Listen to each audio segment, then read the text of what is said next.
ಶ್ರೀಮಠ್ ಟೀಕಾಕೃತ್ಪಾದರ ಮಧ್ಯಾರಾಧನೆಯ ಪರಮ ಪವಿತ್ರವಾದಂತಹ ದಿನ. ಶ್ರೀಮಠ್ ಟೀಕಾಕೃತ್ಪಾದರ ಸ್ಮರಣೆಯನ್ನು ಮಾಡಿದರೇನೆ ಪರಮ ಮಂಗಲ. ಸಕಲ ಅನಿಷ್ಟಗಳ ಪರಿಹಾರ, ಇಷ್ಟಾರ್ಥಗಳ ಪ್ರಾಪ್ತಿ,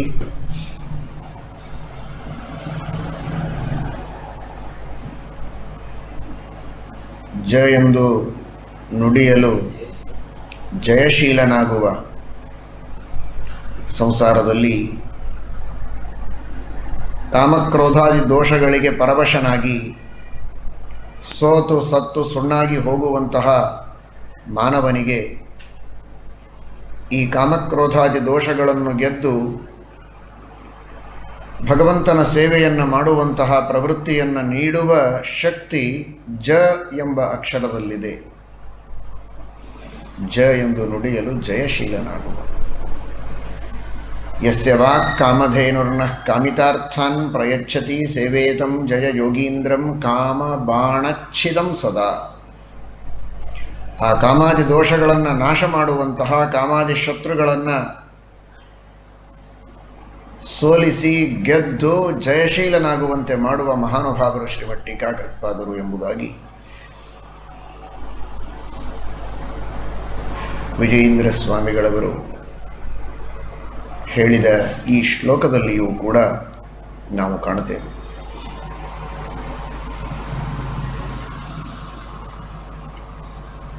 ಯ ಎಂದು ನುಡಿಯಲು ಯಮನಂಜುವ. ನಾವು ಮಾಡಿದಂತಹ ಪಾಪಗಳಿಗೆ ನರಕದ ಭೀತಿ, ಯಮನ ಭಯ, ಪಾಪಗಳ ಪ್ರಜ್ಞೆಯನ್ನು ನಮಗೆ ಮೂಡಿಸಿ ಪಾಪಗಳನ್ನು ಮಾಡದಂತೆ ಎಚ್ಚರವನ್ನು ಕೊಟ್ಟು ತಮ್ಮ ಗ್ರಂಥಗಳ ಮೂಲಕ ಪಾಪದಿಂದ ದೂರ ಇರುವಂತೆ ಸಜ್ಜನರಿಗೆ ಪ್ರಚೋದನೆಯನ್ನು ಮಾಡಿ ಆ ಮೂಲಕ ಯಮದೇವರ ಭಯವನ್ನು ತಪ್ಪಿಸಿ ನರಕವನ್ನು ತಪ್ಪಿಸುವಂತಹ ಕಾರ್ಯವನ್ನು ಮಾಡಿದ ಮಹಾನುಭಾವರು. ಕಾರಣ ಯ ಎಂದು ನುಡಿಯಲು ಯಮನಂಜುವ.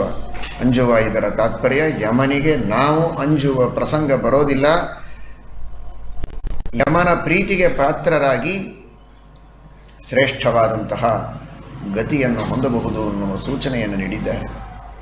ತಿ ಎಂದು ನುಡಿಯಲು ತಿಮಿರ ಪಾತಕ ಹಾನಿ.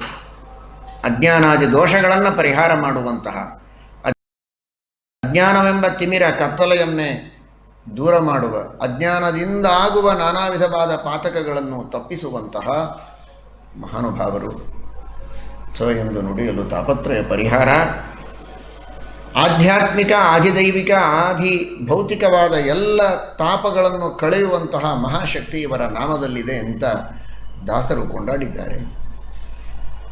ಅಂತಹ ಮಹಾನುಭಾವರು ನಿತ್ಯದಲ್ಲಿ ಅವರ ಸ್ಮರಣೆ ನಮಗೆ ಸಕಲ ಇಷ್ಟಾರ್ಥಗಳನ್ನು ಕೊಟ್ಟು ಅನಿಷ್ಟಗಳನ್ನು ಕಳೆಯುವುದರಲ್ಲಿ ಸಂಶಯವಿಲ್ಲ ಅಂತ ಈ ಎಲ್ಲ ಮಹನೀಯರ ಮಾತುಗಳಿಂದ ನಾವು ಅರ್ಥ ಮಾಡಿಕೊಳ್ಳಬಹುದಾಗಿದೆ. ನಿನ್ನೆ ದಿವಸ ಅರ್ಥ ಮಾಡಿಕೊಂಡಿದ್ದೇವೆ ಎಂತಹ ವೈರಾಗ್ಯ. ಶ್ರೀಮನ್ ಮಾತಾ ಪಿತೃಮುಖ ಜನೇ ಬಾಂಧವೇ ವರ್ತಮಾನೆ ಕಾಂತಾ ಯುಗ್ಮೆ ಕನಕವಲಯೇ ಚಾರುವಶೇಷ ಪ್ರತೀಕೆ ತಾರುಣ್ಯೇಲಂ. ಇಷ್ಟೆಲ್ಲ ಇದೆ. ಬಂಧು ಬಾಂಧವರಿದ್ದಾರೆ, ಹೆಂಡತಿ ಇದ್ದಾಳೆ, ಬೇಕಾದಷ್ಟು ವೈಭವ ಇದೆ. ಆದರೆ ಎಲ್ಲವನ್ನ ಪರಿತ್ಯಾಗ ಮಾಡಿ ಕೂಡಲೇ ಸನ್ಯಾಸವನ್ನು ಸ್ವೀಕಾರ ಮಾಡಿದರಲ್ಲ, ಶೈವ ಲೋಕೇ ವಿರಕ್ತಿ ಅಂತ ಛಲಾರಿ ಆಚಾರ್ಯರು ಜಯತೀರ್ಥ ವಿಷಯದಲ್ಲಿ ವರ್ಣನೆ ಮಾಡ್ತಾರೆ. ಅಂತಹ ವಿರಕ್ತ ಶಿಖಾಮಣಿಗಳಾಗಿ ಅಕ್ಷೋಭ್ಯ ತೀರ್ಥರ ಪೂರ್ಣಾನುಗ್ರಹಕ್ಕೆ ಪಾತ್ರರಾಗಿ ಅವರಿಂದ ಸನ್ಯಾಸ ದೀಕ್ಷೆಯನ್ನು ಪಡೆದಂತಹ ಮಹಾನುಭಾವರು ವೈರಾಗ್ಯ ಶಿಖಾಮಣಿಗಳು.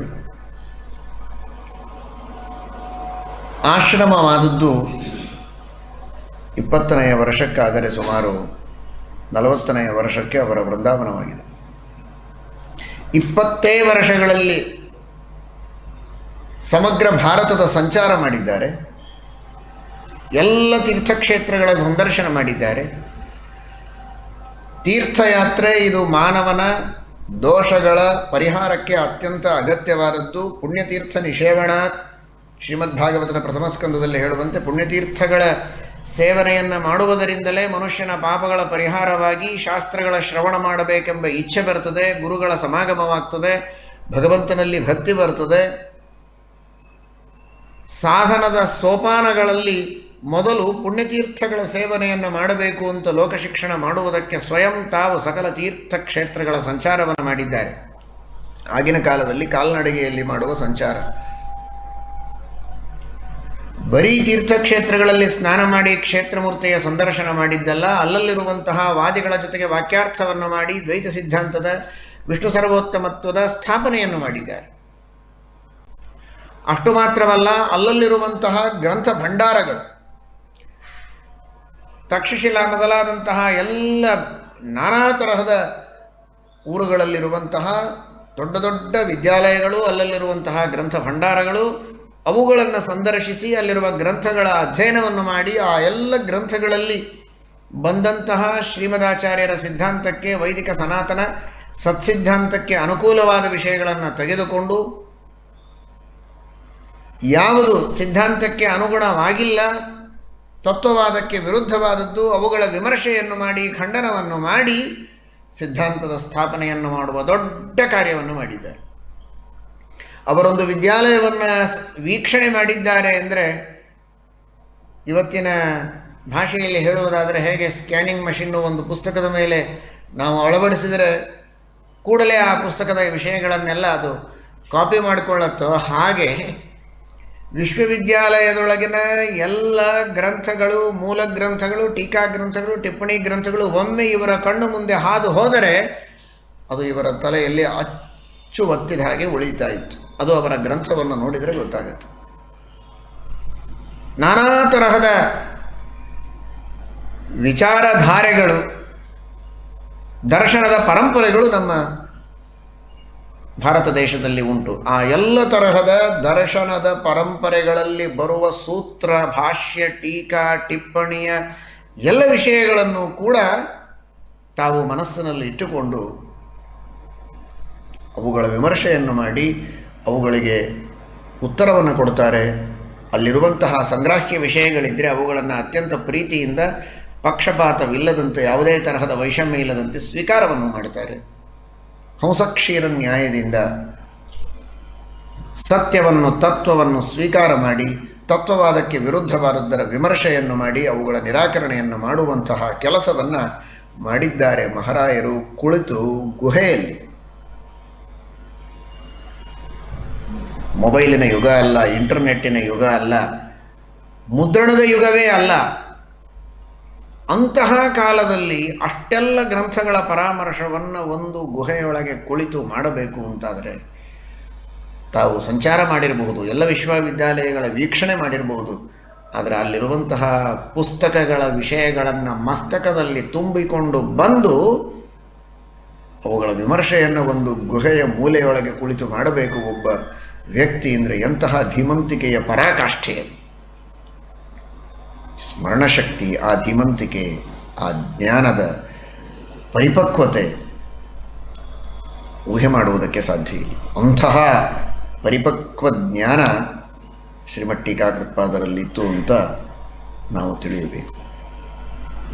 ಏನು ಅವರು ಶ್ರೀಮನ್ಯಾಯಸುಧಾ ಗ್ರಂಥ, ತತ್ವಪ್ರಕಾಶಿಕ, ಗೀತಾಭಾಷ್ಯ, ಪ್ರಮೇಯ ದೀಪಿಕಾ, ನ್ಯಾಯ ದೀಪಿಕಾ, ಗೀತಾ ತಾತ್ಪರ್ಯಕ್ಕೆ, ದಶಪ್ರಕರಣದ ಟೀಕೆಗಳು, ಋಗ್ಭಾಷ್ಯದ ಟೀಕೆ, ಒಂದೇ ಎರಡೇ ಸ್ವಂತ ರಚನೆ ಮಾಡಿದಂತಹ 3 ಸ್ವತಂತ್ರ ಗ್ರಂಥಗಳು, ಪ್ರಮಾಣ ಪದ್ಧತಿ, ವಾದಾವಲಿ ಹಾಗೂ ಪದ್ಯಮಾಲ.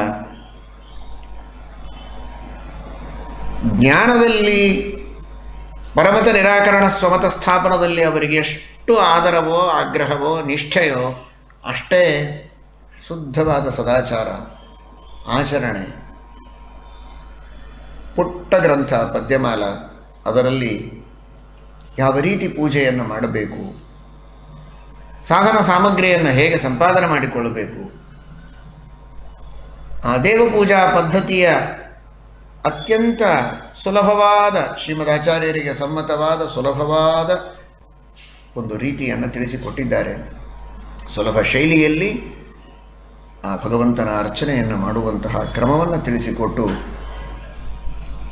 ನೀವು ಎಷ್ಟೇ ಜ್ಞಾನವಂತರಾದರೂ ಕರ್ಮವನ್ನು ಮಾಡಲೇಬೇಕು.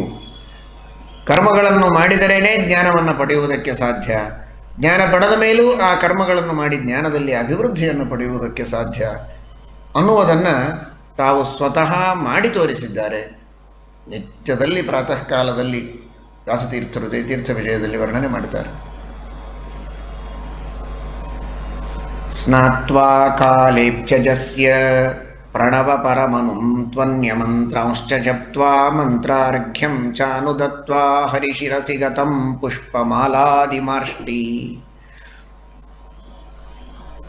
ಬ್ರಾಹ್ಮ ಮುಹೂರ್ತದಲ್ಲೆದ್ದು ಸ್ನಾನವನ್ನು ಮಾಡಿ ಪ್ರಣವಾದಿ ಮಂತ್ರಗಳನ್ನು ಜಪ ಮಾಡಿ ಮಂತ್ರಾರ್ಘ್ಯವನ್ನು ಕೊಟ್ಟು ನಿರ್ಮಾಲ್ಯ ವಿಸರ್ಜನೆ ಮಾಡಿ ಮತ್ತೆ ಪಾಠ, ಪ್ರವಚನ, ಉಪದೇಶ, ತಪ್ತಮುದ್ರಾ ಧಾರಣಾದಿಗಳು, ವಿಷ್ಣು ದೀಕ್ಷಾದಿಗಳನ್ನು ಕೊಟ್ಟು ತಪ್ತೆ ಮುದ್ರೆ ಪ್ರದಾಯ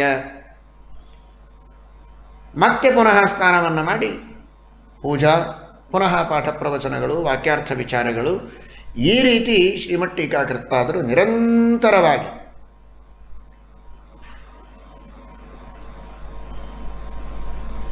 ತಾವು ಸ್ವತಃ ಕರ್ಮಗಳನ್ನು ಹೇಗೆ ಮಾಡಬೇಕು ಅಂತ ಮಾಡಿ ತೋರಿಸಿ ಗ್ರಂಥಗಳನ್ನು ಬರೆದು ರಚನೆ ಮಾಡಿ ಉಪದೇಶ ಮಾಡಿ ಶಿಷ್ಯರನ್ನು ಉದ್ಧಾರ ಮಾಡಿದಂತಹ ಮಹಾನುಭಾವರು ಶ್ರೀಮಠ್ ಟೀಕಾಕೃತ್ಪಾದರು. ವಾದಗಳನ್ನು ಹೇಗೆ ಮಾಡಬೇಕು, ಪರವಾದಿಗಳ ಜೊತೆಗೆ ಯಾವ ಕ್ರಮದಲ್ಲಿ ಪರಮತ ನಿರಾಕರಣವನ್ನು ಮಾಡಬೇಕು ಅಂತ ತಿಳಿಸುವುದಕ್ಕಾಗಿಯೇ ಒಂದು ಕ್ರಮಬದ್ಧವಾಗಿ ಶ್ರೀಮದಾಚಾರ್ಯರು ಬೇರೆ ಬೇರೆ ಗ್ರಂಥಗಳಲ್ಲಿ ಹೇಳಿದ ವಿಷಯಗಳನ್ನು ಸಂಗ್ರಹ ಮಾಡಿ ಅದನ್ನು ಸುಂದರವಾದ ವಾದದ ಶೈಲಿಯಲ್ಲಿ ತಿಳಿಸಿಕೊಡುವುದಕ್ಕೆ ವಾದಾವಲಿ ಎಂಬ ಗ್ರಂಥವನ್ನು ರಚನೆ ಮಾಡಿ ಪರಮೋಪಕಾರ ಮಾಡಿದ್ದಾರೆ. ಒಟ್ಟು ಶ್ರೀಮದಾಚಾರ್ಯರ ಪ್ರಮಾಣ ಲಕ್ಷಣ ಹಾಗೂ ಅನುವ್ಯಾಖ್ಯಾನಾದಿ ಗ್ರಂಥಗಳಲ್ಲಿ ಹೇಳಿದಂತಹ ಪ್ರಮಾಣಗಳ ಬಗ್ಗೆ ಸರಿಯಾದಂತಹ ತಿಳುವಳಿಕೆಯನ್ನು ಸಂಕ್ಷಿಪ್ತವಾಗಿ ಒತ್ತಟ್ಟಿಗೆ ತಿಳಿದುಕೊಳ್ಳುವುದಕ್ಕೆ ಬಾಲಕರಿಗೆ, ಜಿಜ್ಞಾಸುಗಳಿಗೆ ಅನುಕೂಲವಾಗಲಿ ಅಂತ ಪ್ರಮಾಣ ಪದ್ಧತಿಯನ್ನು ರಚನೆ ಮಾಡಿ ದೊಡ್ಡ ಅನುಗ್ರಹವನ್ನು ಮಾಡಿದ್ದಾರೆ. ದಶ ಪ್ರಕರಣಗಳಿಗೆ ಟೀಕೆಗಳು, ಈಶಾವಾಸ್ಯೋಪನಿಷತ್ತಿನ ಭಾಷ್ಯ, ಷಟ್ಪ್ರಶ್ನೋಪನಿಷತ್ತಿನ ಭಾಷ್ಯಗಳಿಗೆ ಟೀಕೆಗಳು, ಅನುವ್ಯಾಖ್ಯಾನ ಸೂತ್ರಭಾಷ್ಯ, ನ್ಯಾಯ ವಿವರಣ, ಅನುವ್ಯಾಖ್ಯಾನಕ್ಕೆ ಶ್ರೀಮನ್ಯಾಯಸುಧಾ, ಸೂತ್ರಭಾಷ್ಯಕ್ಕೆ ತತ್ವಪ್ರಕಾಶಿಕ, ನ್ಯಾಯ ವಿವರಣಕ್ಕೆ ಟೀಕೆಯನ್ನು ರಚನೆ ಮಾಡಿ ಅನುಗ್ರಹ ಮಾಡಿದ್ದಾರೆ. ಋಗ್ಭಾಷ್ಯಕ್ಕೆ ಟೀಕೆಯನ್ನು ರಚನೆ ಮಾಡಿ ಪರಮಾನುಗ್ರಹ ಮಾಡಿದ್ದಾರೆ. ಹೀಗೆ ಶ್ರೀಮಠ್ ಟೀಕಾಕೃತ್ಪಾದರು ಗೀತಾಭಾಷ್ಯಕ್ಕೆ ಪ್ರಮೇಯ ದೀಪಿಕಾ, ಗೀತಾ ತಾತ್ಪರ್ಯಕ್ಕೆ ನ್ಯಾಯ ದೀಪಿಕಾ ಇವುಗಳನ್ನು ರಚನೆ ಮಾಡಿದ್ದಾರೆ. ಇಷ್ಟೇ ಗ್ರಂಥಗಳನ್ನು ರಚನೆ ಮಾಡಿದರು. 18 ಟೀಕೆಗಳು, 3 ಸ್ವತಂತ್ರ ಗ್ರಂಥಗಳು, 21 ಗ್ರಂಥಗಳನ್ನು ರಚನೆ ಮಾಡಿದರೂ ಕೂಡ ಶ್ರೀಮದಾಚಾರ್ಯರ 37 ಗ್ರಂಥಗಳನ್ನು ಅಧ್ಯಯನ ಮಾಡುವಂತಹ ಒಂದು ದೃಷ್ಟಿಯನ್ನು ಕೊಟ್ಟಿದ್ದಾರೆ. ಅರ್ಥವನ್ನು ಮಾಡಿಕೊಳ್ಳುವಂತಹ, ಅಧ್ಯಯನವನ್ನು ಮಾಡುವಂತಹ ಒಂದು ದಾರಿಯನ್ನು ತೋರಿಸಿಕೊಟ್ರು ಅನ್ನೋದಕ್ಕಾಗಿ ಅವರ ಮಾರ್ಗದರ್ಶನದಲ್ಲಿ ವ್ಯಾಸತೀರ್ಥರು ಇನ್ನುಳಿದ ಉಪನಿಷತ್ತುಗಳ ಭಾಷ್ಯಗಳಿಗೆ ಟೀಕೆಯನ್ನು ರಚನೆ ಮಾಡಿದರು. ಮುಂದೆ ರಘುತ್ತಮ ತೀರ್ಥರು ಬೃಹದಾರಣ್ಯಕ ಭಾಷ್ಯಕ್ಕೆ ಭಾವಬೋಧ ಬರೆದದ್ದು, ವೇದೇಶಿ ತೀರ್ಥರು ಛಾಂದೋಗ್ಯ ಭಾಷ್ಯಕ್ಕೆ ವ್ಯಾಖ್ಯಾನ ಮಾಡಿದ್ದು, ಶ್ರೀಮಠ್ ಟೀಕಾಕೃತ್ಪಾದರು ಮಾಡಿದ ಮಾರ್ಗದರ್ಶನದಲ್ಲಿಯೇ ನ್ಯಾಯ ವಿವರಣದ ಇನ್ನುಳಿದ ಭಾಗಕ್ಕೆ ರಘುತ್ತಮರು ಭಾವಬೋಧವನ್ನು ಬರೆದದ್ದು ಶ್ರೀಮಠ್ ಟೀಕಾಕೃತ್ಪಾದರ ಟೀಕೆಯ ಆಧಾರದ ಮೇಲೆ. ಅನೇಕ ಮಹನೀಯರು, ವ್ಯಾಸತೀರ್ಥರನ್ನು ಆರಂಭ ಮಾಡಿಕೊಂಡು ಅನೇಕ ಮಹನೀಯರು, ಪೂಜ್ಯಚರಣರು ಮಹಾಭಾರತ ತಾತ್ಪರ್ಯ ನಿರ್ಣಯಕ್ಕೆ, ಶ್ರೀಮದ್ಭಾಗವತ ತಾತ್ಪರ್ಯಕ್ಕೆ ವ್ಯಾಖ್ಯಾನ ಮಾಡಿದ್ದು ಟೀಕಾಕೃತ್ಪಾದರ ಮಾರ್ಗದರ್ಶನದಲ್ಲಿ. ಅಂತಹ ದಿವ್ಯವಾದಂತಹ ಪರಮೋಪಕಾರಿಯಾದ ತತ್ವಗಳ ಬಗ್ಗೆ ಸ್ಪಷ್ಟವಾದ ಪರಿಕಲ್ಪನೆಯನ್ನು ಕೊಡುವಂತಹ, ಸಂಶಯಗಳನ್ನು ಪರಿಹಾರ ಮಾಡುವಂತಹ ದಿವ್ಯವಾದ ಗ್ರಂಥಗಳನ್ನು ರಚನೆ ಮಾಡಿದರು. ಇಂತಹ ದೊಡ್ಡ ತೀರ್ಥಯಾತ್ರೆ, ಸಂಚಾರ, ಇಷ್ಟು ಕಠಿಣವಾದ ಒಂದೊಂದು ಗ್ರಂಥಗಳ ಒಂದೊಂದು ವಾಕ್ಯಗಳನ್ನು ಚೆನ್ನಾಗಿ ಅರ್ಥ ಮಾಡಿಕೊಂಡು ಜೀರ್ಣ ಮಾಡಿಕೊಳ್ಳೋದಕ್ಕೆ ಎಷ್ಟೋ ದಿನಗಳು ಬೇಕು, ಅರ್ಥ ಮಾಡಿಕೊಳ್ಳೋ ಯೋಗ್ಯತೆ ಬರೋದಕ್ಕೆ ಎಷ್ಟೋ ವರ್ಷಗಳು ಬೇಕು. ಅಂತಹ ಗ್ರಂಥಗಳನ್ನು ರಚನೆ ಮಾಡಿದ್ದು ಶಿಷ್ಯರುಗಳನ್ನು ತಯಾರು ಮಾಡಿದ್ದು, ವಿದ್ಯಾಧಿರಾಜರಂತಹ ವ್ಯಾಸತೀರ್ಥರಂತಹ ಶಿಷ್ಯರನ್ನು ಸಿದ್ಧಪಡಿಸಿದ್ದು, ಇಷ್ಟೆಲ್ಲ ಮಾಡಬೇಕಾದ ಅವತಾರ ಕಾರ್ಯಗಳನ್ನು ಮಾಡಿ ಭಗವಂತನ ಶ್ರೀಮದ್ ಆಚಾರ್ಯರ ಅಕ್ಷೋಭ್ಯ ತೀರ್ಥರ ಆದೇಶದಂತೆ ತಮ್ಮ ಕರ್ತವ್ಯಗಳನ್ನು ಮುಗಿಸಿ ವೃಂದಾವನಸ್ಥರಾದದ್ದು 20 ವರ್ಷಗಳಲ್ಲಿ. ತಮ್ಮ 40ನೆಯ ಅತ್ಯಂತ ಕಿರಿವಯಸ್ಸಿನಲ್ಲಿ ಅವತಾರ ಕಾರ್ಯವನ್ನು ಮುಗಿಸಿ ವೃಂದಾವನಸ್ಥರಾಗಿದ್ದಾರೆ.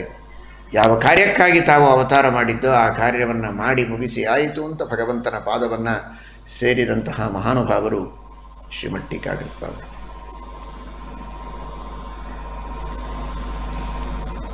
ನಿನ್ನೆ ದಿವಸ ಅಕ್ಷೋಭ್ಯ ತೀರ್ಥರ ಬಗ್ಗೆ ಹೇಳುವಾಗ ಒಂದು ಮಾತನ್ನು ಹೇಳಿದೆವು. ಎಲ್ಲ ವೇದಗಳಿಗೆ ಅವರು ಭಾಷ್ಯವನ್ನು ರಚನೆ ಮಾಡಿದ್ದಾರೆ ಅಂತ ಛಲಾರಿ ಆಚಾರ್ಯರು ಉಲ್ಲೇಖ ಮಾಡಿದ್ದಾರೆ ಅಂತ ಸ್ವಲ್ಪ ಅದರ ಬಗ್ಗೆ ಸ್ಪಷ್ಟೀಕರಣವನ್ನು ಹೇಳಬೇಕಾದದ್ದು. ವೇದಗಳಿಗೆ ಭಾಷ್ಯಗಳನ್ನು ಶ್ರೀಮದ್ ಆಚಾರ್ಯರು ಬರೆದಿದ್ದಾರೆ, ಋಗ್ಭಾಷ್ಯವನ್ನು ಬರೆದಿದ್ದಾರೆ. ಆ ಋಗ್ಭಾಷ್ಯದ ವಿಶೇಷವಾದಂತಹ ಪ್ರವಚನವನ್ನು ಹೇಗೆ ಪದ್ಮನಾಭ ತೀರ್ಥರು ಮಾಡ್ತಾ ಇದ್ದರು, ವೇದ ಪ್ರವಚನಾಚಾರ್ಯ ಶಿಷ್ಯೋಸಾವಿತಿ ಪೂಜಿತಃ ಅಂತ, ಹಾಗೆ ಶ್ರೀಮದ್ ಆಚಾರ್ಯರು ರಚನೆ ಮಾಡಿದಂತಹ ಋಗ್ಭಾಷ್ಯಾದಿಗಳ ಪ್ರವಚನವನ್ನು ಮಾಡಿ ಜನರ ಮನಸ್ಸಿನಲ್ಲಿ ಸರಿಯಾದ ವೇದಗಳ ಅರ್ಥವನ್ನು ತಮ್ಮ ಪ್ರವಚನಗಳ ಮೂಲಕ ಮುಟ್ಟಿಸುವಂತಹ ದೊಡ್ಡ ಕಾರ್ಯವನ್ನು ಅಕ್ಷೋಭ್ಯ ತೀರ್ಥರು ಮಾಡ್ತಾ ಇದ್ದರು. ವೇದಗಳ ಭಾಷ್ಯವನ್ನು ಅವರು ನೇರವಾಗಿ ರಚನೆ ಮಾಡಿದ್ದಲ್ಲ, ವೇದಗಳ ಭಾಷ್ಯಗಳನ್ನು ರಚನೆ ಮಾಡಿದಂತಹ ದೊಡ್ಡ ವಿದ್ವಾಂಸರು ವಿದ್ಯಾರಣ್ಯರು. ಅಂತಹ ವಿದ್ಯಾರಣ್ಯರ ಜೊತೆಗೆ ಅತ್ಯಂತ ಸ್ನೇಹ ಸೌಹಾರ್ದಗಳ ಜೊತೆಗೆ ವಾದವನ್ನು ಮಾಡಿ ತತ್ವಮಸಿ ಎಂಬ ವಿಚಾರದಲ್ಲಿ, ತತ್ವಮಸಿ ಎಂಬಂತಹ ಶ್ರುತಿ ಇದು ಜೀವಬ್ರಹ್ಮರ ಭೇದವನ್ನು ಸಮರ್ಥನೆ ಮಾಡುತ್ತೆ, ಪರಮಾತ್ಮನ ಪಾರಮ್ಯವನ್ನೇ ತಿಳಿಸಿಕೊಡುತ್ತೆ, ಜೀವ ಭಗವಂತನ ದಾಸ, ಭಗವಂತನಿಗೆ ಸದೃಶ, ಪರಮಾತ್ಮನಿಗೆ ಅಧೀನನಾಗಿದ್ದಾನೆ ಅಂತನ್ನುವ ತತ್ವವನ್ನೇ ತತ್ವಮಸಿ ಎಂಬ ಶ್ರುತಿ ತಿಳಿಸಿಕೊಡುತ್ತೆ ಅನ್ನುವ ವಿಷಯವನ್ನು ಮಂಡನೆ ಮಾಡಿದಂತಹ ಮಹಾನುಭಾವರು ಅಕ್ಷೋಭ್ಯ ತೀರ್ಥರು.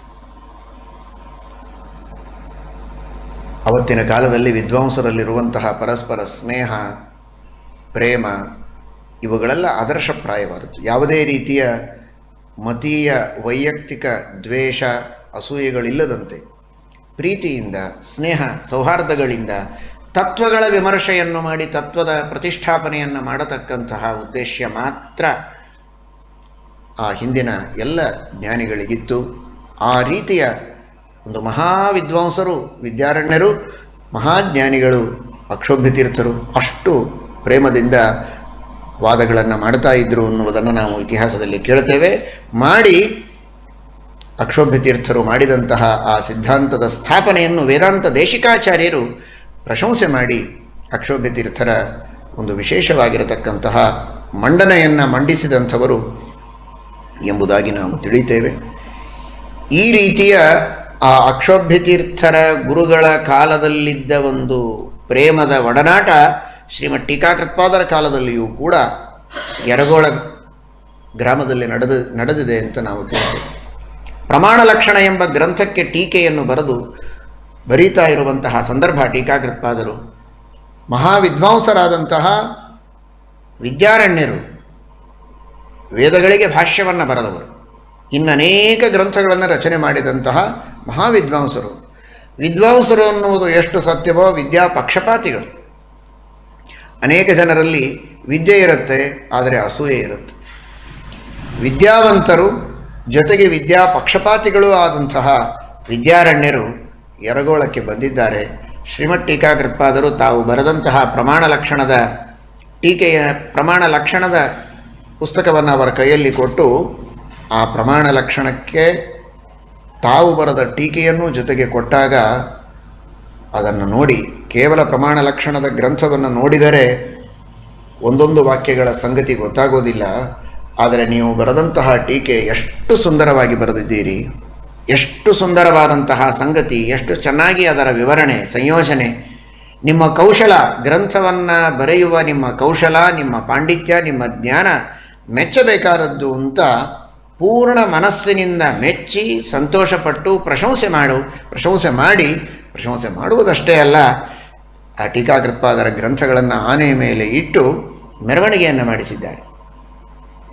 ನಾಗೇಂದ್ರಂ ಚಾಧಿರೂಢಂ, ಅಷ್ಟು ಪ್ರಶಂಸೆಯನ್ನು ವಿದ್ಯಾರಣ್ಯರು ಮಾಡಿದ್ದಾರೆ.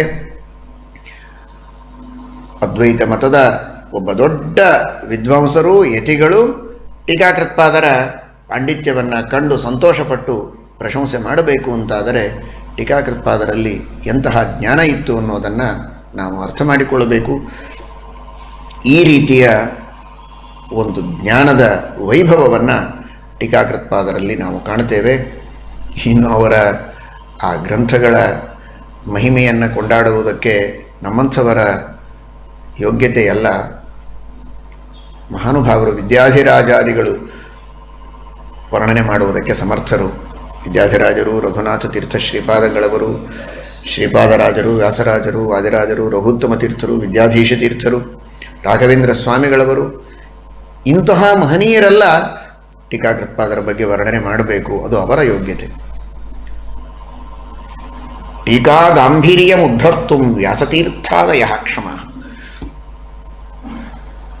ಟೀಕಾಕೃತ್ಪಾದರ ಒಂದೊಂದು ವಾಕ್ಯಗಳನ್ನು ತೆಗೆದುಕೊಂಡು ಎಷ್ಟು ಅದ್ಭುತವಾದ ಪ್ರಮೇಯಗಳನ್ನು ಮಹಾನುಭಾವರು ವ್ಯಾಸರಾಜರು ನ್ಯಾಯಾಮೃತ, ಚಂದ್ರಿಕಾ, ಕರ್ಕತಾಂಡವ ಗ್ರಂಥಗಳಲ್ಲಿ ನಿರೂಪಣೆ ಮಾಡುತ್ತಾರೆ. ಅತ್ಯದ್ಭುತವಾದದ್ದು. ಅವರು ಟೀಕಾಕೃತ್ಪಾದರ ಬಗ್ಗೆ ಹೇಳುವುದಕ್ಕೆ ಸಮರ್ಥರು. ಟೀಕಾಕೃತ್ಪಾದರ ಗಾಂಭೀರ್ಯ, ಟೀಕಾಕೃತ್ಪಾದರ ಟೀಕೆಯ ಗಾಂಭೀರ್ಯವನ್ನು ಜಗತ್ತಿಗೆ ತಿಳಿಸುವುದಕ್ಕೆ ಸಮರ್ಥರು, ತಿಳಿಸಿಕೊಟ್ಟಿದ್ದಾರೆ. ತಿಳಿದುಕೊಳ್ಳುವ ಯೋಗ್ಯತೆ ನಮ್ಮಲ್ಲಿ ಪೂರ್ಣ ಇಲ್ಲದೇ ಇರಬಹುದು. ಆದರೆ ವ್ಯಾಸರಾಜರಂತಹ ಮಹಾನುಭಾವರು ಟೀಕಾಕೃತ್ಪಾದರ ಟೀಕೆಯ ಗಾಂಭೀರ್ಯವೇನು ಅಂತ ತಮ್ಮ ಗ್ರಂಥಗಳಲ್ಲಿ ತೋರಿಸಿಕೊಟ್ಟಿದ್ದಾರೆ. ಅಂಥವರು ಅವರ ಬಗ್ಗೆ ಹೇಳಬಹುದು. ಒಂದೊಂದು ವಾಕ್ಯದಲ್ಲಿ ಶ್ರೀಮನ್ಯಾಯ ಸುಧಾಶಯ ಪ್ರಕಟನಾತ್ ಸಂಪ್ರಾಪ್ತ ಕೀರ್ತೀನ್ ಭುವಿ ಅಂತ. ಏನಾದರೂ ಒಂದು ಜೀವನದಲ್ಲಿ ಕೀರ್ತಿ, ಒಳ್ಳೆಯ ಕೀರ್ತಿ ಬರಬೇಕು ಅಂದರೆ ಅದು ಶ್ರೀಮನ್ಯಾಯ ಸುಧಾಶಯ ಪ್ರಕಟನಾತ್ ಅನ್ನೋದು ಒಂದು ಜ್ಞಾನಿಗಳ ಪರಂಪರೆಯಲ್ಲಿ ಬಂದಂತಹ ಒಂದು ವಿಶ್ವಾಸ. ಟೀಕಾಕೃತ್ಪಾದರ ಟೀಕೆಯನ್ನು ಅಧ್ಯಯನ ಮಾಡಿ ಚೆನ್ನಾಗಿ ಅರ್ಥ ಮಾಡಿಕೊಂಡು 4 ಜನರಿಗೆ ಅರ್ಥ ಮಾಡಿಸಿದರೆ ಬದುಕು ಸಾರ್ಥಕ, ಆ ಪಾಂಡಿತ್ಯಕ್ಕೆ ಶೋಭೆ, ಜ್ಞಾನ ನಿಜವಾಗಿ ಪಡೆದಂತೆ, ಇಲ್ಲದೇ ಇದ್ದರೆ ಇಲ್ಲ ಅನ್ನುವ ರೀತಿಯಲ್ಲಿ ಆ ಟೀಕಾಕೃತ್ಪಾದರ ಬಗ್ಗೆ ಅಷ್ಟು ಶ್ರದ್ಧೆ. ಶ್ರೀಮದಾಚಾರ್ಯರ ಗ್ರಂಥಗಳ ಭಾವವನ್ನು ತಿಳಿಸುವುದಕ್ಕೆ ಟೀಕಾಕೃತ್ಪಾದರ ಟೀಕೆಯ ಅವಶ್ಯಕತೆ. ಅಂತಹ ಟೀಕೆಯನ್ನು ಅಧ್ಯಯನ ಮಾಡಿದರೆ ಮಾತ್ರ ಜನ್ಮದ ಸಾರ್ಥಕತೆ ಅನ್ನುವಂತಹ ಭಾವನೆ ಎಲ್ಲರಲ್ಲಿಯೂ ಇದ್ದದ್ದು. ಆನಂದ ತೀರ್ಥೋಪದಿಷ್ಟೋ ನಿಧಿರ್ನಾರಾಯಣಾಹ್ವಯ ಪ್ರದರ್ಶಿತೋ ಏನ ಸಮ್ಯಕ್ ಜಯತೀರ್ಥಂ ತಮಾಶ್ರಯೇ ಅಂತ. ಅದ್ಭುತವಾದ ನಿಧಿಯನ್ನು ಶ್ರೀಮದಾಚಾರ್ಯರು ಇಂಥಲ್ಲಿದೆ ಅಂತ ಹೇಳಿದರು. ಆದರೆ ಅದನ್ನು ನಿಧಿಯನ್ನು ತೆಗೆಯುವುದು ಅಷ್ಟು ಸುಲಭ ಅಲ್ಲ. ಅದಕ್ಕಾಗಿ ಒಂದು ವಿದ್ಯೆ ಇದೆ. ಆ ನಿಧಿಯನ್ನು ತಿಳಿಯುವ, ತೆಗೆಯುವ, ಯಾವುದೇ ರೀತಿಯ ತೊಂದರೆಯಾಗದಂತೆ ಅದರ ಉಪಯೋಗವನ್ನು ಮಾಡುವುದಕ್ಕೆ ಅನುಕೂಲ ಮಾಡಿಕೊಡಬೇಕು ಅಂತಾದರೆ ಅದಕ್ಕೊಂದು ವಿದ್ಯೆ ಇದೆ. ಆ ರೀತಿಯ ಆ ಭಗವಂತನೆಂಬ ನಿಧಿಯನ್ನು ನಮಗೆ ತೆಗೆದು ತೋರಿ ಅದರ ಉಪಯೋಗವಾಗುವಂತೆ ಆ ಭಗವಂತನ ಉಪಾಸನೆ ಮಾಡಿ ಅವನ ಅನುಗ್ರಹವನ್ನು ಪಡೆಯುವುದೇ ಅದರ ಉಪಯೋಗ. ಆ ಉಪಯೋಗ ಆಗುವಂತೆ ಮಾಡಿದ ಮಹಾನುಭಾವರು, ಆ ನಿಧಿ ತತ್ವಜ್ಞರು ಶ್ರೀಮದ್ ಟೀಕಾಕೃತ್ಪಾದರು ಅಂತ ವರ್ಣನೆಯನ್ನು ಮಾಡುತ್ತಾರೆ ವ್ಯಾಸರಾಜರು. ಅಂತಹ ಟೀಕಾಕೃತ್ಪಾದರ ದಿವ್ಯವಾದಂತಹ ಗ್ರಂಥಗಳು ನಾರಾಯಣಂ ನಿಖಿಲ ಪೂರ್ಣ ಗುಣೈಕ ದೇಹಂ ನಿರ್ದೋಷಮಪ್ಯತಮಪ್ಯಖಿಲೈಸ್ಸು ವಾಕ್ಯೈಃ ಅಸ್ಯೋದ್ಭವಾದಿದಮಶೇಷ ವಿಶೇಷತೋಪಿ ವಂದ್ಯಂ ಸದಾ ಪ್ರಿಯತಮಂ ಮಮ ಸನ್ನಮಾಮಿ. ಈ ಒಂದು ಶ್ಲೋಕಕ್ಕೆ 7 ರೀತಿಯ ಅಭಿಪ್ರಾಯಗಳನ್ನು ಶ್ರೀಮದ್ ಟೀಕಾಕೃತ್ಪಾದರು ಶ್ರೀಮನ್ಯಾಯಸುಧೆಯಲ್ಲಿ ಹೇಳ್ತಾರೆ. ಶ್ರೀಮದಾಚಾರ್ಯರು ಮಾಡಿದ ಅನುವ್ಯಾಖ್ಯಾನದ ಮಂಗಲ ಪದ್ಯಕ್ಕೆ 7 ರೀತಿಯ ಅಭಿಪ್ರಾಯಗಳನ್ನು ತಿಳಿಸಿಕೊಡ್ತಾರೆ. ಏನು ಉದ್ದೇಶ ಶ್ರೀಮದಾಚಾರ್ಯರಿಗೆ?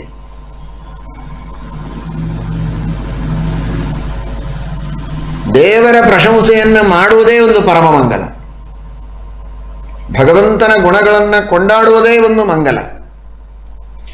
ಭಗವಂತನ ಗುಣಗಳನ್ನು ಕೊಂಡಾಡುವಾಗ ಮೈಮರೆತು ಕೊಂಡಾಡಬೇಕು.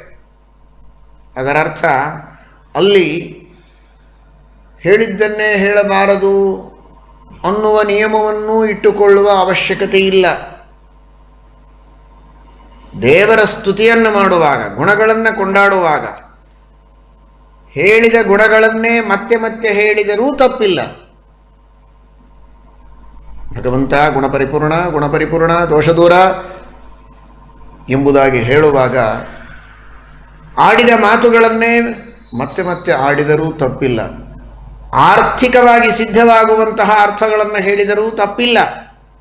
ಸ್ತುತಿಯನ್ನು ಮಾಡುವಾಗ ಆ ರೀತಿಯಲ್ಲಿ ಭಗವಂತನನ್ನು ಸ್ತುತಿ ಮಾಡಬೇಕು, ಪ್ರಶಂಸೆ ಮಾಡಬೇಕು. ಇದುವೇ ನಿಜವಾದ ಮಂಗಲ ಅನ್ನುವುದಕ್ಕೆ ಪರಮಾತ್ಮನ ಗುಣಗಳನ್ನು ಪ್ರಶಂಸೆ ಮಾಡಿದ್ದಾರೆ. ಮಾತ್ರವಲ್ಲ, ನಾವು ಭಗವಂತನನ್ನು ಸರ್ವೋತ್ತಮ ಎಂಬುದಾಗಿ ತಿಳಿದು ನಮಸ್ಕರಿಸಬೇಕು. ಸರ್ವೋತ್ತಮನೆಂಬುದಾಗಿ ತಿಳಿದು ನಮಸ್ಕಾರ ಮಾಡಬೇಕಾದದ್ದು ಶ್ರೀಹರಿಗೆ ಮಾತ್ರ. ಅಶೇಷ ವಿಶೇಷತೋಪಿ ವಂದ್ಯ. ಜಗತ್ತಿನಲ್ಲಿ ನಮಸ್ಕಾರ ಮಾಡುವುದಕ್ಕೆ ಯೋಗ್ಯರು ಅಂತ ಪ್ರಸಿದ್ಧರಾದ ಏನೆಲ್ಲ ದೇವತೆಗಳಿದ್ದಾರೆ, ಋಷಿಗಳು, ಮುನಿಗಳು, ಸಜ್ಜನರು, ಮಾನ್ಯರು, ಧನ್ಯರು ಯಾರೆಲ್ಲ ಇದ್ದಾರೋ ಅವರೆಲ್ಲರಿಗಿಂತಲೂ ವಿಶೇಷ ಭಗವಂತನಲ್ಲಿದೆ ಅನ್ನುವುದಕ್ಕಾಗಿ ನಾನು ಅವರಿಗೆ ನಮಸ್ಕಾರ ಮಾಡ್ತಾ ಇದ್ದೇನೆ ಎಂಬುದಾಗಿ ಶ್ರೀಮದಾಚಾರ್ಯರು ಆ ಭಗವಂತನಿಗೆ ನಮಸ್ಕಾರವನ್ನು ಮಾಡುವುದು ಮಾತ್ರವಲ್ಲದೆ ಸರ್ವೋತ್ತಮನೆಂಬುದಾಗಿ ತಿಳಿದು ನಮಸ್ಕಾರ ಮಾಡಬೇಕಾದದ್ದು ಭಗವಂತನಿಗೆ ಮಾತ್ರ ಅನ್ನುವುದನ್ನು ಇಲ್ಲಿ ತಿಳಿಸಿಕೊಟ್ಟಿದ್ದಾರೆ ಶ್ರೀಮದಾಚಾರ್ಯರು ಅಂತ ಟೀಕಾಕೃತ್ಪಾದರು ತೋರಿಸಿಕೊಡ್ತಾರೆ. ಜೊತೆಗಂತಾರೆ ಯಾಕೆ ನಮಸ್ಕಾರ ಮಾಡಬೇಕು ಅನ್ನೋದನ್ನು ಶ್ರೀಮದಾಚಾರ್ಯರು ಹೇಳಿದ್ದಾರೆ. ಶ್ರೀಮದಾಚಾರ್ಯರು ದೇವರಿಗೆ ನಮಸ್ಕಾರ ಮಾಡಿದ್ದಾರೆ, ಗ್ರಂಥದ ಆದಿಯಲ್ಲಿ ನಮಸ್ಕಾರ ಮಾಡಬೇಕು ಮಾಡಿದ್ದಾರೆ. ಇಷ್ಟೇ ತಿಳಿಯಬೇಡಿ. ಯಾಕೆ ನಮಸ್ಕಾರ ಮಾಡಬೇಕು ಅನ್ನುವ ಕಾರಣವನ್ನು ಶ್ರೀಮದಾಚಾರ್ಯರು ಇಲ್ಲಿ ತಿಳಿಸಿದ್ದಾರೆ ಅಂತಾರೆ ಟೀಕಾಕೃತ್ಪಾದರು. ವಿಶಿಷ್ಟತ್ವ, ಇಷ್ಟತ್ವ, ಅಧಿಕೃತತ್ವ ಅಂತ. ಯಾವುದಾದರೊಂದು ಕಾರ್ಯಸಿದ್ಧಿ ನಿಮಗಾಗಬೇಕು, ಯಾರಿಗೆ ನಮಸ್ಕಾರ ಮಾಡಬೇಕು? ಯಾರು ವಿಶಿಷ್ಟರು, ಉತ್ತಮರು, ಆ ಎಲ್ಲ ಕಾರ್ಯಗಳನ್ನು, ಇಷ್ಟಾರ್ಥಗಳನ್ನು ನೀಡುವ ಸಾಮರ್ಥ್ಯವನ್ನು ಪೂರ್ಣವಾಗಿ ಪಡೆದವರು. ಯಾರೂ ಅವರು ಮಾಡುವ ಕಾರ್ಯಕ್ಕೆ ಪ್ರತಿಬಂಧಕವನ್ನು ಮಾಡಿರಬಾರದು, ಅಂಥ ಸ್ಥಾನದಲ್ಲಿ ಅವರು ಇರಬೇಕು. ನಾವು ಒಬ್ಬರಿಗೆ ಶರಣು ಹೋದಾಗ ಅವರು ನಮ್ಮ ಕಾರ್ಯವನ್ನು ಪರಿಪೂರ್ಣ ಮಾಡಬೇಕು ಅಂತ ಹೊರಟರೆ ಅವರಿಂದಾಗುವ ಕಾರ್ಯಕ್ಕೆ ಇನ್ನೊಬ್ಬರಿಂದ ವಿಘ್ನ ಬಂದರೆ ನಮ್ಮ ಕಾರ್ಯ ಪೂರ್ಣ ಆಗುವುದಿಲ್ಲ. ಹಾಗಾದರೆ ಯಾರು ಎಲ್ಲರನ್ನೂ ಮೀರಿ ನಿಂತವರು, ಎಲ್ಲ ಶಕ್ತಿಯನ್ನು ಪಡೆದವರು, ಅಂಥವರೇ ನಿಜವಾಗಿ ನಮ್ಮ ಕಾರ್ಯಗಳನ್ನು ಮಾಡುವುದಕ್ಕೆ ಸಮರ್ಥರು. ಅದು ಗ್ರಂಥ ರಚನೆಯಾಗಿರಬಹುದು, ಇನ್ಯಾವುದೇ ಸತ್ಕಾರ್ಯಗಳಾಗಿರಬಹುದು. ಸರ್ವೋತ್ತಮನಾದ ಭಗವಂತನಿಗೆ ನೀವು ಶರಣ ಹೋಗಿ, ಸಕಲ ಗುಣಗಳಿಂದ ಪೂರ್ಣ, ಸರ್ವ ದೋಷಗಳಿಂದ ವಿದೂರ, ಯಾರೂ ಅವನನ್ನು ಮೀರುವವರಿಲ್ಲ, ಅವನಲ್ಲಿ ಯಾವುದಕ್ಕೂ ಕೊರತೆ ಇಲ್ಲ. ಹೀಗಾಗಿ ಅವನು ನೀವು ಬಯಸಿದ ಕಾರ್ಯವನ್ನು ಪರಿಪೂರ್ಣ ಮಾಡಿಕೊಡುವುದರಲ್ಲಿ ಸಂಶಯವಿಲ್ಲ. ಗ್ರಂಥದ ರಚನೆಯಲ್ಲ, ಇನ್ನು ಸಣ್ಣ ಪುಟ್ಟ ಕೆಲಸಗಳಲ್ಲ, ಮೋಕ್ಷವೇ ಬೇಕು ಅಂತ ನೀವು ಮಾಡುವಂತಹ ಪ್ರಯತ್ನಕ್ಕೂ ಇಂದಿನಿಂದ ಇನ್ನು ಕೋಟಿ ಕೋಟಿ ವರ್ಷಗಳವರೆಗೆ ಎಷ್ಟೋ ಜನ್ಮಗಳಲ್ಲಿ ನೀವು ಸಾಧನೆಯನ್ನು ಮಾಡಿ ಮೋಕ್ಷವನ್ನು ಪಡೆಯುವವರೆಗೂ, ಪಡೆದ ಮೇಲೆ ಅನಂತ ಕಾಲದವರೆಗೆ ಮೋಕ್ಷದ ಸುಖವನ್ನು ಅನುಭವಿಸುವುದಕ್ಕೂ ಬರುವ ಎಲ್ಲ ವಿಘ್ನಗಳನ್ನು ಪರಿಹರಿಸಿ ಯಾವುದೇ ಕೊರತೆ ಇಲ್ಲದೆ ಇದ್ದಂತೆ ನಿಮ್ಮ ಇಷ್ಟಗಳನ್ನು ಪೂರ್ಣ ಮಾಡುವುದಕ್ಕೆ ಅವನು ಸಮರ್ಥ, ಅವನು ವಿಶಿಷ್ಟ, ಅವನಿಗೇ ನಮಸ್ಕಾರ ಮಾಡಬೇಕು. ಸರ್ವೋತ್ತಮತ್ವೇನ ಅವನ ಅಧೀನರು ಎಂಬುದಾಗಿ ತಿಳಿದು ರಮಾ ಬ್ರಹ್ಮಾದಿ ದೇವತೆಗಳಿಗೂ ಋಷಿಮುನಿಗಳಿಗೂ ನಮಸ್ಕಾರ ಮಾಡಲೇಬೇಕು. ಅದನ್ನೂ ಮಾಡಿ ನೀವುಗಳು ನಿಮ್ಮ ನಿಮ್ಮ ಯೋಗ್ಯತೆಗೆ ತಕ್ಕಂತೆ ಎಲ್ಲ ಉತ್ತಮರಿಗೂ ನಮಸ್ಕಾರವನ್ನು ಮಾಡಿ. ಆದರೆ ಸರ್ವೋತ್ತಮತ್ವೇನ ಭಗವಂತನಿಗೆ ನಮಸ್ಕಾರವನ್ನು ಮಾಡಬೇಕು. ನಾವು ಯಾವ ಗ್ರಂಥಗಳ ಅಧ್ಯಯನವನ್ನು ಮಾಡುತ್ತೇವೆ, ಆ ಗ್ರಂಥದಿಂದ ಪ್ರತಿಪಾದ್ಯನಾದ ವ್ಯಕ್ತಿಗೆ ನಮನ ಮಾಡಿ ಅವನ ಅನುಗ್ರಹ ಪಡೆಯದಿದ್ದರೆ ಆ ಗ್ರಂಥದ ಜ್ಞಾನ ನಮಗಾಗೋದಿಲ್ಲ ಅನ್ನುವ ಒಂದು ಮಹತ್ವದ ವಿಷಯವನ್ನು ಹೇಳುತ್ತಾರೆ. ರಾಮಾಯಣದ ಅರ್ಥ ಆಗಬೇಕು, ರಾಮದೇವರ ಅನುಗ್ರಹ ಬೇಕು. ಶ್ರೀಮದ್ಭಾಗವತದ ಅರ್ಥ ಆಗಬೇಕು, ಶ್ರೀಕೃಷ್ಣ ಪರಮಾತ್ಮನ ಅನುಗ್ರಹ ಬೇಕು. ಹೀಗೆ ಯಾವ ಯಾವ ಭಗವಂತನ ಮಹಿಮೆಯನ್ನು ಕೊಂಡಾಡುವ ಗ್ರಂಥಗಳನ್ನು ಅಧ್ಯಯನ ಮಾಡಿ ಅರ್ಥ ಮಾಡಿಕೊಳ್ಳಬೇಕು ಅಂತ ನಾವು ಅಪೇಕ್ಷೆ ಪಡ್ತೇವೆ. ಆ ಗ್ರಂಥ ಪ್ರತಿಪಾದ್ಯನಾದಂತಹ ಭಗವಂತನ ಅನುಗ್ರಹ ಬೇಕು. ನನ್ನ ಜ್ಞಾನ ಇವನಿಗಾಗಲಿ ಅಂತ ಪರಮಾತ್ಮ ಇಚ್ಛೆ ಮಾಡಿದರೆ ಆ ಗ್ರಂಥದ ಜ್ಞಾನ ನಮಗಾಗತ್ತೆ, ಇಲ್ಲದೇ ಇದ್ರೆ ಇಲ್ಲ. ಅಂತಹ ಅಧಿಕೃತನಾದ ಶಾಸ್ತ್ರ ಪ್ರತಿಪಾದ್ಯನಾದಂತಹ ಭಗವಂತನ ಅನುಸಂಧಾನವನ್ನು ನಾವು ಮಾಡಲೇಬೇಕು. ಅಖಿಲೈ ಸುವಾಕ್ಯೈ ಆಪ್ಯ ತಮಂ, ಸಕಲ ವೇದಶಾಸ್ತ್ರಗಳ ನಿರ್ಣಯವನ್ನು ಮಾಡುವುದಕ್ಕೆ ಹೊರಟದ್ದು ಬ್ರಹ್ಮಸೂತ್ರ.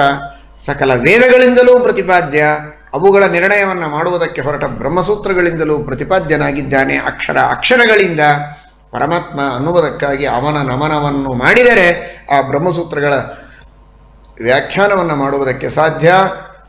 ಅದನ್ನು ಅಧ್ಯಯನ ಮಾಡುವ ನೀವು ಆ ಪರಮಾತ್ಮನಿಗೆ ನಮಸ್ಕಾರವನ್ನು ಮಾಡಿ ಪ್ರಾರಂಭ ಮಾಡಿದರೆ ನಿಮಗೆ ಆ ಗ್ರಂಥದ ಜ್ಞಾನವಾಗುವುದಕ್ಕೆ ಸಾಧ್ಯ ಎಂಬುದಾಗಿ ಶ್ರೀಮದಾಚಾರ್ಯರು ತೋರಿಸಿಕೊಟ್ಟಿದ್ದಾರೆ ಅಂತ ಟೀಕಾಕೃತ್ಪಾದರು ಹೇಳ್ತಾರೆ. ಅಖಿಲೈ ಸುವಾಕ್ಯೈ ಆಪ್ಯತಮಂ. ಇದನ್ನು ನಾವು ವ್ಯಾಪಕವಾಗಿ ತಿಳಿಯಬೇಕಾದದ್ದು.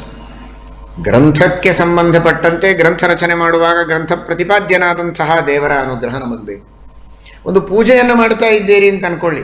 ನಿಮ್ಮ ಮನೆಯಲ್ಲಿರುವ ಶಾಲಿಗ್ರಾಮದ ಪೂಜೆಯನ್ನು ನೀವು ಮಾಡ್ತಾ ಇದ್ದೀರಿ.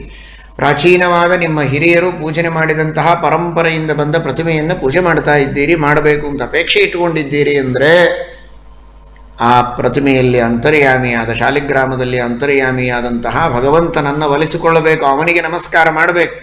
ನಾನು ಅಜ್ಞಾನಿ, ಮಹಾಪಾಪಿಷ್ಠ, ನಾನಾ ವಿಧವಾದ ದೋಷಗಳಿಂದ ಪೂರ್ಣನಾಗಿದ್ದೇನೆ. ನೀನು ಗುಣಪೂರ್ಣ, ನಾನು ದೋಷಪೂರ್ಣ. ನೀನು ಸರ್ವೋತ್ತಮ, ನಾನು ಅಧಮ. ನೀನು ಸರ್ವಶಕ್ತಿ, ನಾನು ಅಲ್ಪಶಕ್ತಿ. ನೀನು ಸರ್ವಜ್ಞ, ನಾನು ಅಲ್ಪಜ್ಞ. ನೀನು ಸ್ವತಂತ್ರ, ನಾನು ಅಸ್ವತಂತ್ರ. ನಿನ್ನ ಪೂಜೆ ಮಾಡುವಂತಹ ಯೋಗ್ಯತೆ ಅರ್ಹತೆ ನನ್ನಲ್ಲಿಲ್ಲ. ಹೇಗೆ ಅರ್ಚಿಸಲಿ ಮೆಚ್ಚಿಸಲಿ ನಿನ್ನ? ದೇವಾಧಿದೇವತೆಗಳು ನಿನ್ನ ಪೂಜೆ ಮಾಡುವುದಕ್ಕೆ ಸಾಲು ಸಾಲಾಗಿ ನಿಂತಾಗ ನಾನು ಯಾವ ಗಿಡದ ತೊಪ್ಪಲು? ಆದರೂ ನಿನ್ನ ಪೂಜೆಯನ್ನು ಮಾಡುವುದಕ್ಕೆ ಬಂದಿದ್ದೇನೆ. ನಹಿ ಇಂದಿರಾರಾಧ್ಯ ಪದೋ ಮುಕುಂದ ದುರ್ವಾಂಕುರೈರ್ಮಂದಧನೈರ ಪೂಜ್ಯ. ರಮಾಬ್ರಹ್ಮಾದಿ ದೇವತೆಗಳು ನಿನ್ನ ಪೂಜೆ ಮಾಡಿದರೂ ನನ್ನಂತಹ ಪಾಮರನ ಪೂಜೆಯನ್ನು ನೀನು ತಿರಸ್ಕರಿಸುವುದಿಲ್ಲ. ನೀನು ಪರಮದಯಾಳು, ಕ್ಷಮಾ ಸಮುದ್ರ, ಭಕ್ತವತ್ಸಲ, ಭಕ್ತಾಪರಾಧ ಸಹಿಷ್ಣು. ನನ್ನ ಪೂಜೆಯನ್ನು ಸ್ವೀಕಾರ ಮಾಡು. ಒಳಗಿದ್ದ ನೀನು, ನನ್ನೊಳಗಿದ್ದವನು ನೀನೇ, ಎರಡೂ ಒಂದೇ. ಶಾಲಿಗ್ರಾಮದಲ್ಲಿ ಅಂತರ್ಯಾಮಿಯಾದ ಭಗವಂತ, ನನ್ನಲ್ಲಿ ಅಂತರ್ಯಾಮಿಯಾದ ಪರಮಾತ್ಮ ಒಬ್ಬನೇ. ನೀನು ನನ್ನಲ್ಲಿದ್ದು ಪ್ರೇರಿಸಿ ಅನುಗ್ರಹ ಮಾಡಿ, ನೀನೇ ಒಳಗಿದ್ದು ಪೂಜೆ ಮಾಡಿಸಿ ನನಗೆ ಅನುಗ್ರಹಿಸು ಅಂತ ನಾವು ಬೇಡಿಕೊಳ್ಳಬೇಕು. ಗ್ರಂಥದ ರಚನೆಗೆ ಗ್ರಂಥ ಪ್ರತಿಪಾದ್ಯ ದೇವನ ನಮಸ್ಕಾರ ಅನಿವಾರ್ಯ ಅಂತ ಹೇಳುವ ಶ್ರೀಮಠ್ ಟೀಕಾಕೃತ್ಪಾದರು ಈ ಎಲ್ಲ ಸಂದರ್ಭಗಳಲ್ಲಿ ನಾವು ಸಂಬಂಧಪಟ್ಟ ಆ ಭಗವಂತನ ಎಲ್ಲ ರೂಪಗಳು ಒಂದು, ಅಭಿನ್ನ, ಅದರಲ್ಲಿ ಸಂಶಯ ಇಲ್ಲ. ಆದರೆ ಆ ಸಂದರ್ಭದಲ್ಲಿ ವಿಶೇಷವಾಗಿ ಆ ಭಗವಂತನ ರೂಪದ ಉಪಾಸನೆ ಮಾಡಿ ಅನುಗ್ರಹವನ್ನು ಪಡೆಯಬೇಕು ಅಂತ ಸೂಚನೆ ಕೊಡ್ತಾರೆ. ಯಾತ್ರೆಗೆ ಹೊರಟಿದ್ದೀರಿ, ರಾಮದೇವರ ದರ್ಶನಕ್ಕೆ ಯಾತ್ರೆಗೆ, ತಿರುಪತಿಯ ತಿಮ್ಮಪ್ಪನ ದರ್ಶನ, ಕೃಷ್ಣನ ದರ್ಶನ, ಯಾವುದಾದರೂ ಸಂದರ್ಭದಲ್ಲಿ ಯಾತ್ರೆಗೆ ಹೊರಟಿದ್ದೀರಿ ಅಂದರೆ ನಿಮ್ಮ ಮನೆಯ ದೇವರಿಗೆ ನಮಸ್ಕಾರ ಮಾಡೋದೇ. ಎಲ್ಲ ದೇವರು ಒಂದೇ. ಅಂತರ್ಯಾಮಿ ಪರಮಾತ್ಮ, ಶಾಲಿಗ್ರಾಮದಲ್ಲಿ ಅಂತರ್ಯಾಮಿ, ತಿರುಪತಿಯ ತಿಮ್ಮಪ್ಪನ ಆ ಪ್ರತಿಮೆಯಲ್ಲಿದ್ದ ಭಗವಂತ, ಉಡುಪಿಯ ಕೃಷ್ಣ, ಎಲ್ಲ ಕಡೆಗಿರುವ ಭಗವಂತ ಒಬ್ಬನೇ, ಸರ್ವತ್ರ ವ್ಯಾಪ್ತನಾದವನು. ಆದರೆ ವಿಶೇಷವಾಗಿ ನೀವು ನಿಮ್ಮ ಅಂತರ್ಯಾಮಿಯಾದ ಬಿಂಬರೂಪಿಯಾದ ಪರಮಾತ್ಮನಿಗೂ ಪ್ರಾರ್ಥನೆ ಮಾಡಬೇಕು. ಅವನೇ ಒಳಗಿದ್ದು ಎಲ್ಲ ಕಾರ್ಯವನ್ನು ಬಿಂಬರೂಪಿ ಮಾಡಿಸುವವ. ಆದರೆ ಆ ಬಿಂಬರೂಪಿಯಾಗಿರುವಂತಹ ಭಗವಂತ ಶ್ರೀನಿವಾಸ ದೇವರಿಂದ ಅಭಿನ್ನನಾಗಿದ್ದಾನೆ. ಶ್ರೀನಿವಾಸ, ನಿನ್ನ ಹತ್ತಿರ ಬರುವ ಪ್ರಯತ್ನ ಮಾಡ್ತಾ ಇದ್ದೇನೆ. ಯಾವುದೇ ರೀತಿಯ ಅಡ್ಡಿ ಆತಂಕಗಳಿಲ್ಲದಂತೆ ಹತ್ತಿರ ಕರೆದುಕೊಂಡು ದರ್ಶನ ಕೊಟ್ಟು ಪಾಪಗಳನ್ನು ಕಳೆದು ನನ್ನ ಉದ್ಧಾರ ಮಾಡು. ನೀನು ಬಯಸಿದರೆ ನಿನ್ನ ದರ್ಶನ ಮಾಡುವ ಭಾಗ್ಯ ನನಗೆ ಸಿಕ್ಕೀತು, ಇಲ್ಲದಿದ್ದರೆ ಇಲ್ಲ. ಹೀಗೆ ಯಜ್ಞ ಮಾಡಿದರೂ ಸರಿ, ಆ ಯಜ್ಞದಲ್ಲಿ ಪೂಜ್ಯನಾದ ಯಾವ ಭಗವಂತ, ಆ ಪರಮಾತ್ಮನ ಅನುಗ್ರಹ ಇದ್ದರೆ ಇವನು ನನ್ನ ಪ್ರೀತಿಗಾಗಿ ಯಜ್ಞ ಮಾಡಿ ಮುಗಿಸಲಿ ಅಂತ ಅವನ ಸಂಕಲ್ಪ ಇದ್ದರೆ ಆಗತ್ತೆ, ಇಲ್ಲದೇ ಇದ್ದರೆ ಆಗೋದಿಲ್ಲ. ಅವನು ಮಾಡಿಸಿಕೊಳ್ಳೋದೇ ಇಲ್ಲ, ಪೂಜೆಯನ್ನು ಸ್ವೀಕಾರ ಮಾಡೋದಿಲ್ಲ, ಯಜ್ಞವನ್ನು ಮಾಡಿಸೋದೇ ಇಲ್ಲ. ಹೀಗಾಗಿ ಯಜ್ಞ ಮಾಡುವಾಗ ಇಜ್ಜನಾದ ಪರಮಾತ್ಮ, ಪೂಜೆ ಮಾಡುವಾಗ ಅಲ್ಲಿ ಪೂಜ್ಯನಾದ ಪರಮಾತ್ಮ, ಯಾತ್ರೆ ಮಾಡುವಾಗ ಆ ಗಮ್ಯನಾದ ಭಗವಂತ, ಅಧ್ಯಯನ ಮಾಡುವಾಗ ಪ್ರತಿಪಾದ್ಯನಾದಂತಹ ಭಗವಂತ, ಅವನ ಅನುಗ್ರಹವನ್ನು ಪಡೆದು ನಾವು ಮುಂದೆ ಹೋದರೆ ನಮ್ಮ ಕಾರ್ಯ ಪರಿಪೂರ್ಣವಾಗತ್ತೆ. ಈ ದೃಷ್ಟಿಯಲ್ಲಿ ಗ್ರಂಥದ ರಚನೆಯ ಮೊದಲು ಅಧಿಕೃತನಾದ ಪ್ರತಿಪಾದ್ಯನಾದಂತಹ ಭಗವಂತನ ನಮನವನ್ನು ಮಾಡಬೇಕು ಅಂತ ಶ್ರೀಮದಾಚಾರ್ಯರು ತಿಳಿಸುವುದಕ್ಕೆ ಅಖಿಲೈಹಿ ಸುವಾಕ್ಯೈಹಿ ಆಪ್ಯತಮಂ ಎಂಬುದಾಗಿ ಹೇಳಿದ್ದಾರೆ. ಮಮ ಸದಾ ಪ್ರಿಯತಮಂ. ಭಕ್ತಿಪೂರ್ವಕವಾಗಿ ನಮಸ್ಕಾರ ಮಾಡಬೇಕು. ಭಕ್ತಿಪೂರ್ವಕವಾಗಿ ನಮಸ್ಕಾರ ಮಾಡಬೇಕು ಅಂದರೆ ಸ್ನೇಹ, ಪ್ರೀತಿಯ ಅತಿಶಯ, ನಿರವಧಿಕಾನಂತಾನವದ್ಯ ಕಲ್ಯಾಣ ಗುಣಗಣತ್ವ ಜ್ಞಾನಪೂರ್ವಕ ಸ್ವಾತ್ಮಾತ್ಮೀಯ ಸಮಸ್ತ ವಸ್ತುಭ್ಯ ಅನೇಕ ಗುಣಾಧಿಕ ಅಂತರಾಯ ಸಹಸ್ರೇಣಾಪಿ ಅಪ್ರತಿಬದ್ಧ ನಿರಂತರ ಪ್ರೇಮ ಪ್ರವಾಹ ಭಕ್ತಿ. ಅಂತಹ ಭಕ್ತಿಯನ್ನು ಮಾಡ್ತಾ ಪರಮಾತ್ಮನ ನಮಸ್ಕಾರವನ್ನು ಮಾಡಬೇಕು. ಹಾಗೆ ಮಾಡಬೇಕಾದ್ರೆ ಅವನಲ್ಲಿ ಪ್ರೀತಿ ಇರಬೇಕು. ಇಷ್ಟನಾದ ದೇವತೆಯಲ್ಲಿಯೇ ಆ ರೀತಿಯ ಪ್ರೀತಿ ಬರುವುದಕ್ಕೆ ಸಾಧ್ಯ. ನನಗೆ ಅನಾದಿ ಕಾಲದಿಂದಲೂ ಪರಮ ಇಷ್ಟ ತಮನಾದವನು ಭಗವಂತನೇ ಅನ್ನುವುದಕ್ಕೆ ಅವನಲ್ಲಿ ಅತ್ಯಂತ ಭಕ್ತ್ಯತಿಶಯ ಇದೆ. ಆ ಭಕ್ತ್ಯತಿಶಯಪೂರ್ವಕವಾಗಿ ನಾನು ನಮನ ಮಾಡ್ತೇನೆ. ನೀವು ನಿಮ್ಮ ಯೋಗ್ಯತೆಗೆ ತಕ್ಕಷ್ಟು ಭಕ್ತಿಯನ್ನು ಮಾಡಿ ದೇವರಿಗೆ ನಮಸ್ಕಾರವನ್ನು ಮಾಡಿ ಅನ್ನುವುದನ್ನು ಶ್ರೀಮದಾಚಾರ್ಯರು ತಿಳಿಸಿಕೊಟ್ಟಿದ್ದಾರೆ ಅಂತ ಟೀಕಾಕೃತ್ಪಾದರು ಹೇಳುತ್ತಾರೆ. ಹೀಗೆ ಒಂದು ವ್ಯಾಖ್ಯಾನದ ಉದಾಹರಣೆಯನ್ನು ಮಾತ್ರ ಕೊಟ್ಟದ್ದು. ಇದೇ ರೀತಿ ಇನ್ನೂ ಮತ್ತೆ ಮುಂದೆ 5 ರೀತಿಯಿಂದ ಮತ್ತೆ ವ್ಯಾಖ್ಯಾನ ಮಾಡ್ತಾರೆ. ಲಕ್ಷಣ, ಪ್ರಮಾಣ, ಸಂಕ್ಷೇಪತಃ ಸರ್ವಶಾಸ್ತ್ರಾರ್ಥಗಳನ್ನು ಹೇಳೋದು, ಬಾಧಕಗಳ ಪರಿಹಾರ, ನಾರಾಯಣ ಶಬ್ದಗಳ ಅರ್ಥವನ್ನು ವಿವರಣೆ ಮಾಡುವ ರೀತಿ, ಇವುಗಳೆಲ್ಲವನ್ನು ಈ ಒಂದು ಶ್ಲೋಕದಲ್ಲಿ ಶ್ರೀಮದಾಚಾರ್ಯರು ತೋರಿಸಿಕೊಟ್ಟಿದ್ದಾರೆ ಅಂತ ಶ್ರೀಮಠ್ ಟೀಕಾಕೃತ್ಪಾದರು ವ್ಯಾಖ್ಯಾನ ಮಾಡುತ್ತಾರೆ. ಇದು ಬರೀ ಮಂಗಲ ಪದ್ಯದಲ್ಲಿ ಮಾತ್ರ ಅವರು ತೋರಿದ ಪರಾಕ್ರಮ ಅಂತ ತಿಳಿಯಬೇಡಿ. ಸಮಗ್ರವಾದ ಶ್ರೀಮನ್ಯಾಯ ಸುಧೆಯಲ್ಲಿ ಅನುವ್ಯಾಖ್ಯಾನದ ಒಂದೊಂದು ಶಬ್ದಗಳಿಗೆ ಇಷ್ಟು ಅದ್ಭುತವಾದ ರೀತಿಯಲ್ಲಿ ವ್ಯಾಖ್ಯಾನ ಮಾಡಿದ್ದಾರೆ. ಅಂತಹ ಆ ಗ್ರಂಥಗಳನ್ನು ರಚನೆ ಮಾಡಿ ಅವರ ಕಾಲದಲ್ಲಿದ್ದ, ಅವರ ಅವತಾರ ಕಾಲಕ್ಕಿಂತಲೂ ಪೂರ್ವದಲ್ಲಿ ಆಗಿ ಹೋದಂತಹ ಎಲ್ಲ ದಾರ್ಶನಿಕರ ವಿಚಾರಗಳನ್ನು ತೆಗೆದುಕೊಂಡು ವಿಮರ್ಶೆಯನ್ನು ಮಾಡಿ ಮುಂದೆ ಬರುವಂತಹ ಜಿಜ್ಞಾಸುಗಳಿಗೆ ಶ್ರೀಮದಾಚಾರ್ಯರ ಶಾಸ್ತ್ರಗಳ ಅಧ್ಯಯನ ಮಾಡುವಾಗ ಯಾವುದೇ ರೀತಿಯ ಸಂಶಯಗಳು ಮನಸ್ಸಿನಲ್ಲಿ ಬರಬಾರದು ಅನ್ನುವಂತಹ ಒಂದು ಅನುಗ್ರಹ ಬುದ್ಧಿಯಿಂದ ಶ್ರೀಮದಾಚಾರ್ಯರಲ್ಲಿಯ ಭಕ್ತಿ, ಮುಂದೆ ಬರುವ ಸಜ್ಜನರ ಮೇಲಿನ ಒಂದು ಅನುಗ್ರಹ ಬುದ್ಧಿಯಿಂದ ಪರಮೋಪಕಾರ ಮಾಡಿ ಶ್ರೀಮದಾಚಾರ್ಯರ ಭಾಷ್ಯಗಳಿಗೆ ಟೀಕೆ ಬರೆಯುವುದು ನನ್ನ ಕರ್ತವ್ಯ ಅಂತ ಶಬ್ದಗಳಿಗೆ ಅರ್ಥವನ್ನು ಮಾತ್ರ ಬರೆದು ಶ್ರೀಮದಾಚಾರ್ಯರ ಭಾಷ್ಯಗಳನ್ನು ಅರ್ಥ ಮಾಡಿಸಿಕೊಳ್ಳುವುದಕ್ಕೆ ಮಾತ್ರ ಉಪಕಾರ ಮಾಡಲಿಲ್ಲ ಅವರು. ಆ ಉಪಕಾರವನ್ನಂತೂ ಮಾಡಿದ್ದಾರೆ. ಜೊತೆಗೆ ಆ ಶ್ರೀಮದಾಚಾರ್ಯರ ಗ್ರಂಥಗಳ ಮೇಲೆ ಏನೆಲ್ಲ ಆಕ್ಷೇಪಗಳು ಬರಬಹುದು, ಹಿಂದಿನ ಗ್ರಂಥಕಾರರೇ ಮಾಡಿದ ಆಕ್ಷೇಪಗಳು ಜಾಗರೂಕವಾಗಿವೆ, ಅವುಗಳಿಗೆ ಉತ್ತರ ಶ್ರೀಮದಾಚಾರ್ಯರ ಗ್ರಂಥಗಳಲ್ಲಿ ಉಂಟು. ಆದರೆ ಇದೆ ಅಂತ ನಮಗೆ ಗೊತ್ತಾಗುವುದಕ್ಕೆ ಸಾಧ್ಯ ಇಲ್ಲ. ಅಂಥದನ್ನು ತೋರಿಸಿಕೊಟ್ಟು ಯಾವ ವಾದಿಗಳ, ಯಾವ ದಾರ್ಶನಿಕರ ಗ್ರಂಥಗಳನ್ನು ನೋಡಿದರೂ ಮನಸ್ಸಿನಲ್ಲಿ ಸಂಶಯ ಬರದಂತೆ, ಸ್ಪಷ್ಟವಾದಂತಹ ನಿರ್ಣಯಗಳು ಮನಸ್ಸಿನಲ್ಲಿ ಮೂಡುವಂತೆ, ಭೂತ ಭಾವಿ ಭವದಾತ್ಮಭಿ ಕ್ವಚಿತ ಯಾವುದೇ ರೀತಿಯ ಆಕ್ಷೇಪಗಳಿಗೂ ಶ್ರೀಮದಾಚಾರ್ಯರ ಗ್ರಂಥಗಳನ್ನು ನಾವು ಇದು ದೂಷ್ಯ ಅಂತ ಕನಸಿನಲ್ಲಿಯೂ ಚಿಂತನೆ ಮಾಡುವ ಅವಶ್ಯಕತೆ ಇಲ್ಲ. ಎಲ್ಲ ಆಕ್ಷೇಪಗಳಿಗೂ ಸಮರ್ಪಕ ಉತ್ತರಗಳು ಶ್ರೀಮದಾಚಾರ್ಯರ ಗ್ರಂಥಗಳಲ್ಲಿವೆ.